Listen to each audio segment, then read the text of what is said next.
Selamat datang di Zahra Movies. Jangan lupa subscribe, like, dan share. Terima kasih. Hana dan Dea menatap Bella dengan tatapan sedikit terkejut.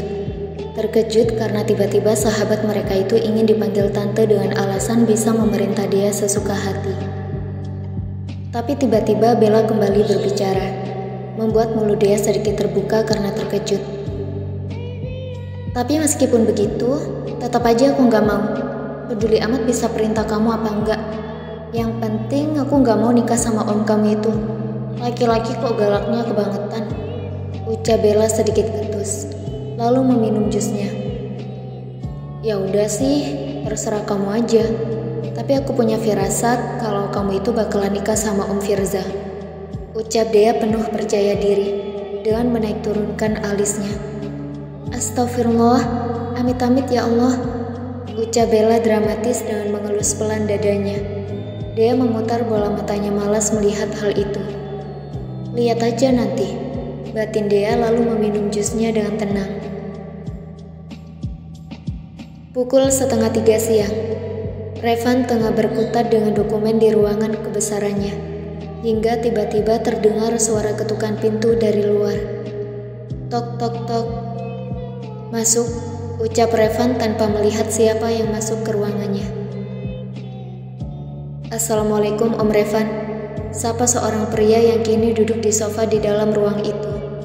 Revan terdiam, lalu mendongak dan menatap seorang pria berusia 22 tahun tengah duduk di sofa di ruangannya, dengan senyum yang tak lepas dari wajahnya.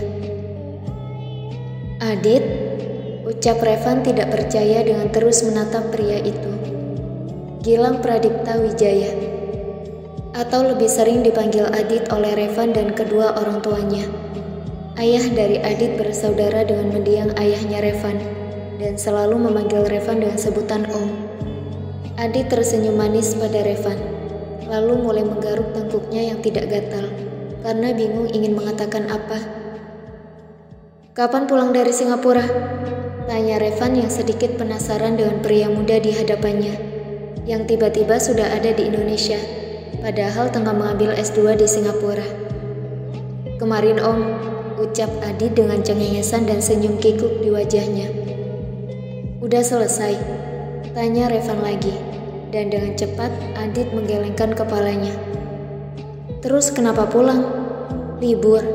Tanya Revan lagi, dan lagi-lagi dijawab gelengan kepala oleh Adit. Terus, ucap Revan dengan menatap penuh selidik pada Adit. Adit mau lihat keadaan pacar Adit Om. Takut terjadi sesuatu yang tidak-tidak, ucap Adit dengan menggaruk tengkuknya yang tidak gatal itu.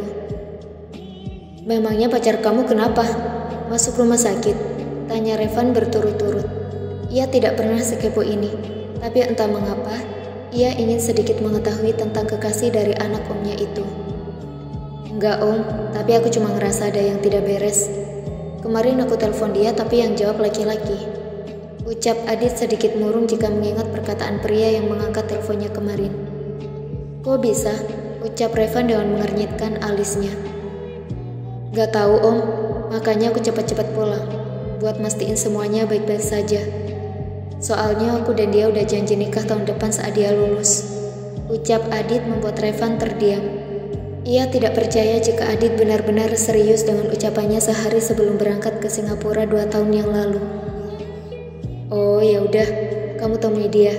Bicara baik-baik biar hubungan kalian sampai di pelaminan, ucap Revan dengan tersenyum kecil, dan sedikit aneh ketika mengatakan hal itu, karena tiba-tiba dadanya sesak, seolah ia tengah merestui seseorang mengambil Hana darinya. Iya Om, makanya aku cepat-cepat pulang. Oh ya, aku pergi dulu ya Om, dia udah mau pulang nih, ucap Adit dengan melihat arloji yang melingkar di pergelangan tangannya. Iya, jawab Revan, dan Adit pun berjalan mendekat ke arah pintu keluar. Adit menghentikan tangannya yang siap untuk memutar kenop pintu. Ia menoleh dan menatap Revan yang mengernyit melihatnya tiba-tiba berbalik. Selamat untuk pernikahan Om, maaf Adit gak bisa hadir hari itu. Nanti Adit kasih hadiah saat ulang tahun Om, ucap Adit lalu keluar dari ruangan Revan, meninggalkan Revan yang terdiam dengan senyum kecil di bibirnya. Tiba-tiba Revan tersadar, lalu melihat arloji di pergelangan tangannya. Ia menepuk keningnya. Hampir saja ia lupa untuk menjemput istrinya. Revan dengan cepat bangkit dari duduknya. Membuat Ren yang baru saja memasuki ruangan terkejut dan menatap Revan dengan tatapan tanda tanya. "Kirim semuanya lewat email, saya akan mengerjakannya di rumah," ucap Revan, lalu melewati Ren yang berdiri di ambang pintu. Ren terdiam dengan mulut yang sedikit terbuka. Ia menoleh pada bosnya yang kini sudah masuk ke lift pribadi khusus CEO. "Astagfirullah, sabar Ren, begitulah kalau pengantin baru," ucap Ren pada dirinya sendiri dengan mengelus pelan dadanya. Sepertinya ia harus mencari calon istri juga, biar bisa sedikit beralasan untuk cuti sejenak. 30 menit kemudian, Hana, Dea dan Bella tengah berjalan keluar dari kampus dengan sedikit bersenda gurau. "Hana!" teriak seorang pria dari kejauhan memanggil nama Hana, membuat gadis itu terdiam dan mematung di tempatnya.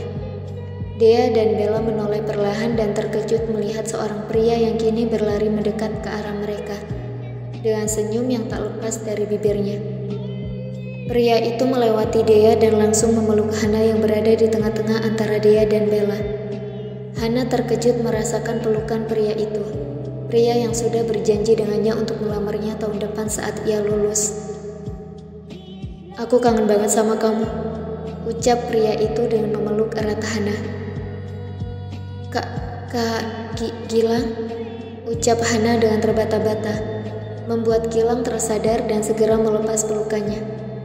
"Maaf sayang, aku terlalu kangen, jadi langsung meluk kamu tanpa minta izin dulu sama kamu," ucap Gilang dengan senyum kikuk di wajahnya dan menggaruk tengkuknya yang tidak gatal. Kakak, benar-benar Kak Gilang?" tanya Hana dengan raut wajah tidak percayanya. Gilang terkekeh melihat ekspresi imut pacarnya itu, dan dengan gemas mencubit pipi Hana. "Iya, ini aku. Masa pacar sendiri gak kenal sih?" ucap Gilang dengan menggelengkan kepalanya tidak percaya. Tiba-tiba Hana memundurkan tubuhnya dan bersembunyi di belakang Dea, membuat Gilang mengernyit. "Han, kamu kenapa? Kok kayak takut gitu sama aku?" "Aku bukan hantu loh sayang," ucap Gilang yang merasa aneh dengan sikap pacarnya itu, yang seolah menghindar darinya. Kak, lebih baik kamu jauh dari aku. Aku gak bisa sama kakak," ucap Hana dengan menggigit bibir bawahnya.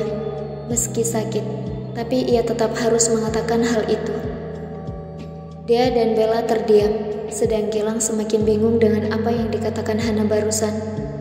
"Kamu itu bilang apa sih?" tanya Gilang. Entah mengapa perasaannya tidak enak. "Hana," ucap Gilang lalu meraih tangan Hana dan menggenggamnya. "Kak Gilang, jangan ganggu Hana lagi," ucap Dea dan berusaha untuk melepas tangan Gilang yang menggenggam tangan sahabatnya. "Dea, aku ingin bicara dengan Hana. Aku gak akan ngapa-ngapain dia. Aku cuma mau bicara," ucap Gilang. Sedang Hana mulai gemetar karena Gilang menggenggam pergelangan tangannya. Kak, mohon, lepas." Hana menghentikan ucapannya saat tiba-tiba seseorang memukul Gilang dengan keras. Sedang Dea dan Bella terkejut melihat hal itu.